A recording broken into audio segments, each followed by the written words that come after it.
It was just about 250 miles from Paris, in the little town of Haguenau, that I found this trunk, which once belonged to Sir Arthur Conan Doyle, who created Sherlock Holmes.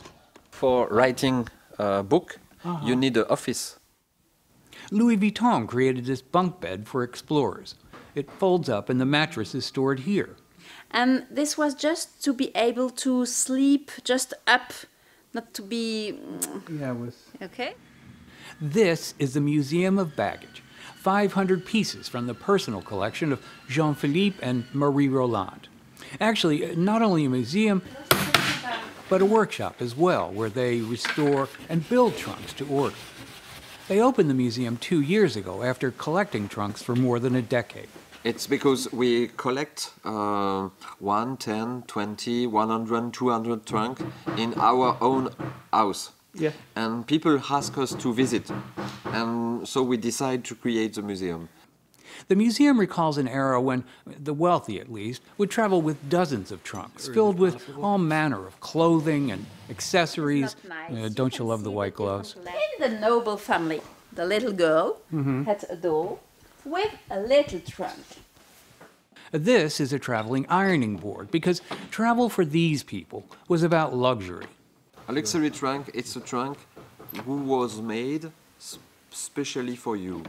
Well, maybe not for you and me exactly, but if you're rich enough, you could go to Louis Vuitton and say, I'm sorry, but I don't want to travel without my 30 pairs of shoes. The collection covers more than a century, from the earliest trunks made of wood like this one.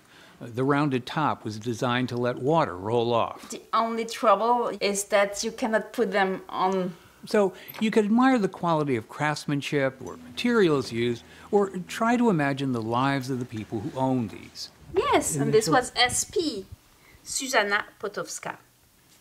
And she was a countess, so you have this. The Rolands studied the secret of luxury trunks by learning from retired trunk makers. Jean-Philippe even built his own specialized tools.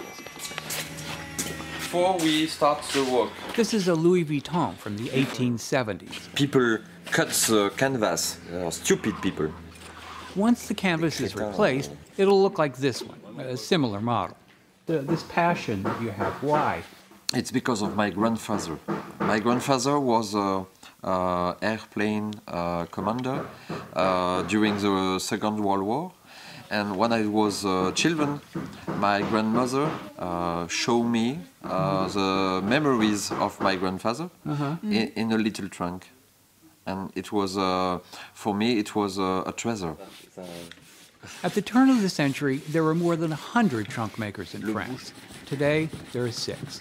The Roland's workshop is one of them.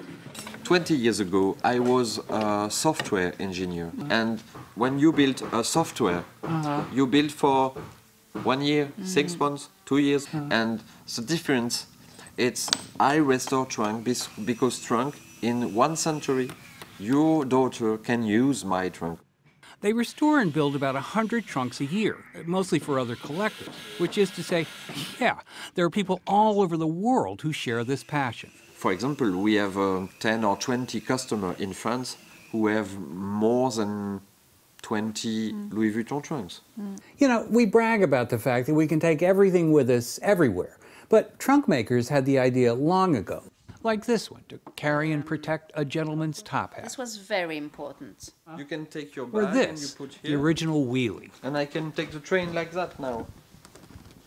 Or this, a collapsible drafting table from 1900, which includes a lantern that folds up. This you can put in your luggage. And when you arrive at your travel end, you just make this up. Clever and beautiful. And just think of the places they've been.